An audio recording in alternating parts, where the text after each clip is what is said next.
identity. Nigerian women, East African women, women from Ghana, they have no cultural identity. And I'm going to explain to you what I mean. You see, I work in an industry which is information technology. In information technology, there is one country that really stands out when you talk about information technology, and it's India.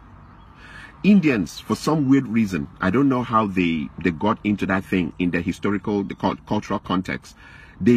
Everybody maybe went in for IT. The whole country made a powerful reference to IT, just like China made a huge push into industrialization that deals with tools.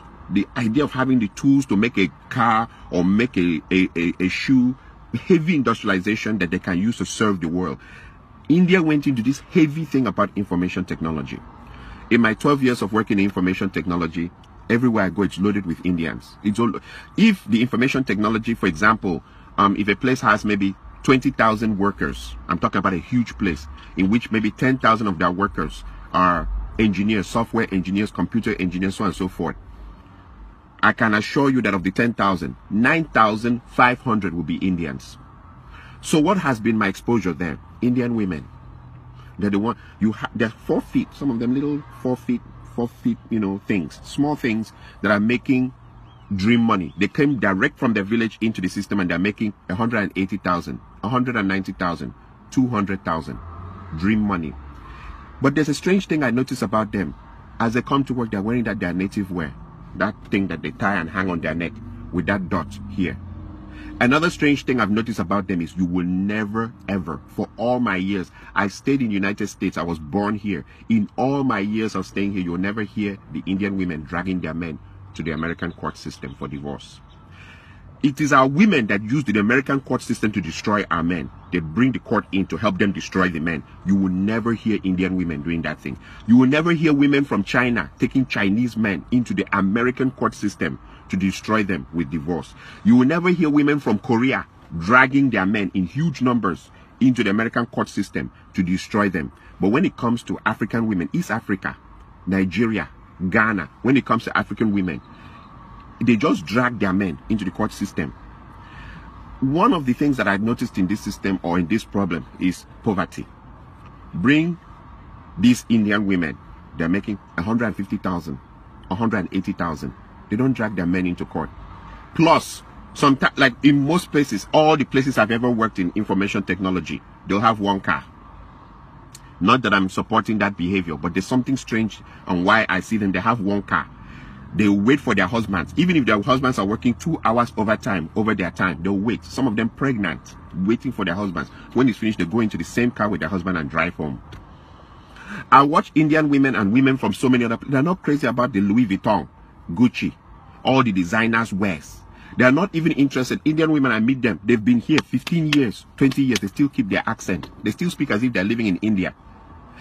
But when I meet our women, and our women, all that they have to do is just get to a level of where they're making 50,000, 60,000, 70,000 or 80,000 a year. I'm talking about small money. Small money. Immediately the marriage is in danger. And they change. They start bleaching. And they start talking, sure, yeah, sure. Yeah, I went, oh my God, I went to New York. And I'm like, even I who was born here, I don't speak like that. I look at others like the Chinese. They can't speak English very well. You know, and their women may be driving very expensive cars that belong to their husbands. And I look at the Indian women who don't speak English very well, and they're not interested in changing their accent or their undertone. And they wear their native dress, that thing, and everything to work. I look at Korean women. I look at other women. They have this sense of cultural identity. African women do not have a sense of cultural identity whatsoever. Little money, and the marriage is over. One thing I've discovered, a common trend, once the women make, they go, nurse, 80,000 is all they need to make. And suddenly your marriage is in danger. They want to call the shots. They want to be the ones that control everything. And if you don't like it like that, they'll bring in the American courts to destroy your life, destroy everything around you. They will insult you, and I'm like, 80,000 is all that it takes for someone to change. Or 70,000, because most of them, even the 80,000 is overtime. They've worked themselves Sunday, Saturday, Saturday night, Sunday nights. They've worked themselves to death. That money that they make as overtime is what is now changing into something that they will destroy everything around them.